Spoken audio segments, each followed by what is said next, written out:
Hey everyone, it's Brano.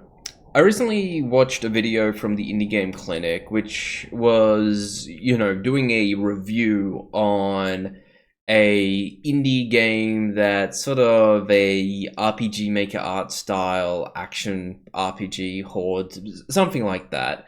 And one of the issues that I found very obvious in the game was that it was really zoomed out. Like, the game had so much visual information, and so when you're looking at the relevant piece of gameplay, you're doing like maybe a 20th of the screen. Like, if you were to cut the screen into chunks of 20, like, I don't know, let's just go by 4 by 5, all the relevant action was going to be in one of those blocks, and the rest of the information was pretty irrelevant and all that. But one of the things this got me to think about was how, when you give players too much information or the option to have too much information, they can ruin the game for themselves.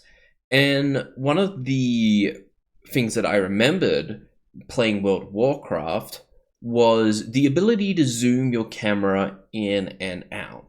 So when you start playing the game, you don't really know how to play it well, and the most immersive and the default experience is that the camera is fairly close to the character. You get to see all the cool animations and all that, and it's just really quite fun and pleasant. But as you get better as the game, what you realize is that you actually want to scroll out as far as you possibly can, or almost as far as you possibly can, to get as much information as you want, because the more information you have, the more likely you are going to succeed in the game. But it 100% takes away from the immersion of the game. It 100% makes the game less fun. But you have to sort of understand that so much of the fun that comes from games is solving them and working to beat the game. And I am of the opinion that at this is sort of the point of the video, is that the most optimal way to play your game should be the most fun. So we've talked about the WoW camera distance issue. So something that caused a bit of drama in the retail WoW scene, which is the modern kind of most up-to-date version of WoW, is that they reduced the ability to zoom your camera out. So before, you could zoom it into an unbelievable amount. In fact, you could do a script that could set your camera beyond what they kind of originally allowed you to do, and that would give you so much more information, and they reduced it. And that caused a bunch of drama, because a bunch of people, it's like, oh, I have less information, now the game's harder. And of course, if you make the game harder than easier, people get very mad. You kind of have to do a difficulty anchor or an information anchor. Like, it's all good to give your players more and more information as they play the game, but once you start taking that away, it's like, I had tools to solve problems that I now no longer have. So it just becomes way harder. The same thing is like with WoW addons. There's been this big debate in the retail WoW scene over add-ons and how they are ruining the game. And I totally understand why Blizzard has add-ons, and I totally understand why they will never remove them or do the drastic changes that some of the people want, because people have grown to rely on the add-ons. And I use a lot of add-ons when I played WoW, but I tend to go a bit lighter because I like my visual clarity. But if you're looking at some of the world first raiders, which is the people who do the most challenging content in the game very early on, they are completely zoomed out, and they have add-ons all over the screen to tell them very specific pieces of information. In fact, what they have right now is they have developers, like programmers, that will see the encounter and program a solution to a boss mechanic that can display like pieces of information that tell you exactly what you need to do in this boss encounter.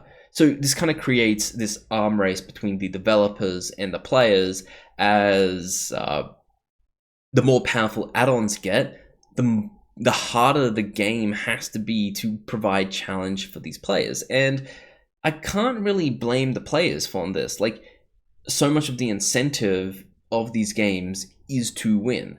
And especially when it's an online game, which has competitive and cooperative elements, you have all this extra encouragement to play the game in the most optimal way. And the problem is, when you're like really zoomed out and you have add-ons on the screen which block a lot of visual clarity, but they tell you exactly how to win, that becomes the most optimal way to play. And it's not the most fun way to play the game. A more casual game example of this would be with the 1st to 4th generation of Pokémon. This is a gameplay decision, this is a game design decision that they eventually fixed with issues. But basically, the best way to play Pokémon is to level up your starter to as high a level, like just get your starter to be a bit above the average level of the trainers and other Pokemon you're versing, and use them to one-shot everything. Because in Pokemon, you have a speed stat that lets you go first, and the higher your level, the more your speed. And if you can get to a point where you are basically one-shotting the vast majority of Pokemon, and you're going first every time, you can clear everything without taking a single hit of damage. And there's nothing that really incentivizes you creating a team of Pokemon. In fact, you're like disincentivized because you have to share experience. It's like, what's better, having 6 Pokemon that are level 40 or 1 Pokemon that's level 55? As it turns out, having that 1 Pokemon that's level 55 will almost always destroy the Pokemon team of 6 level 40s. And that's basically because you just don't have the experience to go around to share all of them. Now, in Generation 5, they fixed this by making it so that you can only get so much, like your experience diminishes if you take on low levels. So in that case, the level 50 Pokemon, a level 55 Pokemon would probably be capped at level 48. And so it's like, okay, I've got experience to share. I may as well team up and bring some more Pokemon onto my team and to give myself a greater roster.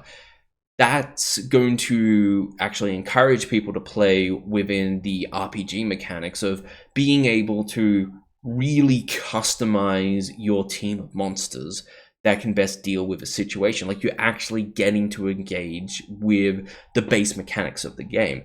And then you had Generation 6, which just went, well, people didn't like it when they basically got 0 experience at a certain point for being over-leveled. And so we've removed that. Instead, what we're going to do is we're going to share experience across every single monster. But of course, what happens is that the best way to play the game now is that you have 1 monster and then you have a bunch of other monsters that you have, and they kind of like leech, or maybe not leech, but like they gain additional experience, but you're still kind of boosting the first one, and then you got a powerful team as backup, and you don't really engage with the systems, or you don't really have to, but at least you feel like it's not that bad to play with a team of 6.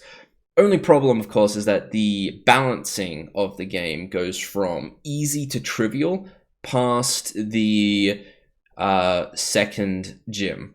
Because Pokemon's always been a pretty easy game. It's always been an easy game. It's never been a hard game. But there is a big difference between easy and trivial. And once you reach triviality, where you have to go out of your way to make the game difficult, kind of sucks. But if I have to like pay some attention to succeed, then I still think that's fun.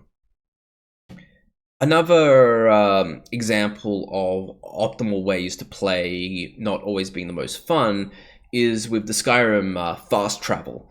I know that Tim Kane's done a bunch of videos on fast travel and stuff, and like, well, why is it bad? Can you tell us? And the main thing is that it kind of takes away from the immersion of the world. Like, yes, you can, yeah, like, yeah, it's going to be a massive pain going from one side of the map to another side of the map and all that. But it also lets you gamify it. So if you have an objective in mind, instead of being in this immersive world where you have to travel from A to B and it's a big journey, and I totally understand that's going to be a pain after you've done it 30 times.